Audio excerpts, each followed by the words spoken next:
আসসালামু আলাইকুম প্রিয় শিক্ষার্থীরা, আশা করি সবাই ভালো আছো। আমি আজ তোমাদের এই ভিডিওগুলো তৈরি করে দিচ্ছি, উত্তরগুলো দ্রুত তোমরা যেন পরীক্ষার মধ্যে ভালো করে আনসারগুলো করতে পারো, যেন তোমাদের বুঝতে অসুবিধা না হয়। তো দেখো, এখানে ধাপ ক আমরা পারিবারিক আর্থিক পরিস্থিতির যে বিশ্লেষণ, এটা আমি এর আগের ভিডিওতে দিয়ে দিয়েছি, তোমরা সেখান থেকে দেখে নিও। এখন আমি দেব ধাপ ক, ব্যবসায়ের ধরন নির্বাচন। প্রথম ধাপের পারিবারিক আর্থিক পরিস্থিতি বিবেচনা নিয়ে পরিবারের জন্য উদ্ভাবনীমূলক একটি ব্যবসা নির্বাচন করতে হবে। সেটির মেয়াদ কেমন হবে, স্বল্প মধ্য নাকি দীর্ঘমেয়াদী, তা উল্লেখ করতে হবে। এই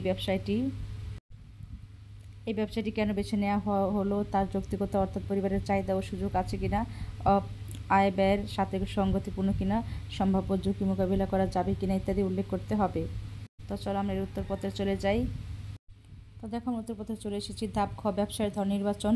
নির্বাচিত ব্যবসা: গল্পের বই বিক্রয়। মেয়াদ স্বল্পমেয়াদী। ব্যবসাটি বেছে নেওয়ার কারণ হচ্ছে বই সম্পর্কে যথাযথ জ্ঞান ধারণা, বই সংগ্রহ করার জন্য যথাযথ উৎস সম্পর্কে ধারণা, বই সম্পর্কে যথাযথ জ্ঞানের কারণে ক্রেতাদের বই কিনতে প্ররোচিত করার বিশেষ দক্ষতা, দেন সম্ভাব্য ক্রেতার ক্রয় ক্ষমতা ও তাদের সংখ্যা আনুপাতিক হারে ইতিবাচক অবস্থায় আছে।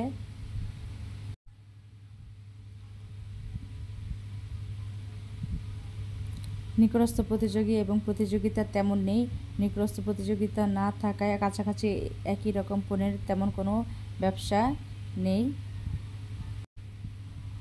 তাছাড়া পরিবারের আর্থিক চাহিদাও মেটাতে সক্ষম।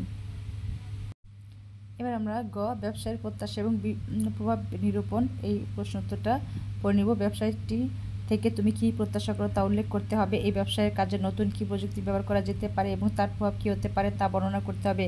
এই ব্যবসাটি টেকসই এবং উদ্ভাবনীমূলক কিনা, যদি তাই হয় তাহলে কেন টেকসই এবং উদ্ভাবনীমূলক মনে করছো, সাপেক্ষে যুক্তি দেখাতে হবে। প্রাকৃতিক ও সামাজিক পরিবেশগত পরিবর্তনে এই ব্যবসায়ের প্রভাব কেমন হতে পারে তা বর্ণনা করতে হবে। তো চলের উত্তরটা দেখে।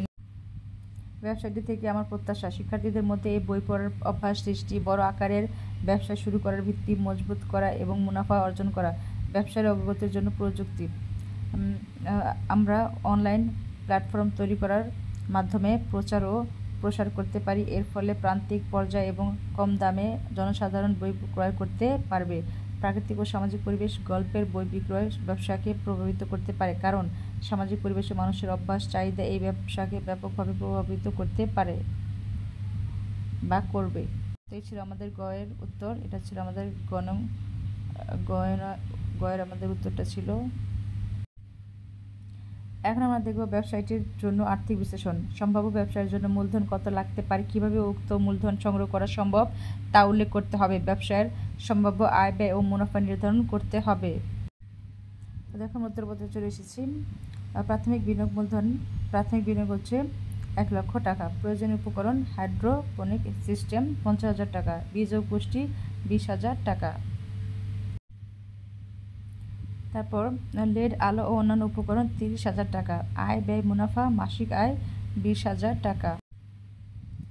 তো দেখো, আমাদের মাসিক আয় 20,000 টাকা, সুতরাং মাসিক ব্যয় হবে 10,000 টাকা। তাহলে আমাদের মাসিক মুনাফা কত আছে? 10,000 টাকা। এখন আমরা দেখব বিপণন আইডিয়া ও গ্রাহক সেবা। উৎপাদিত পণ্য বা বিক্রয়ের জন্য কী কী কৌশল অবলম্বন করা হবে।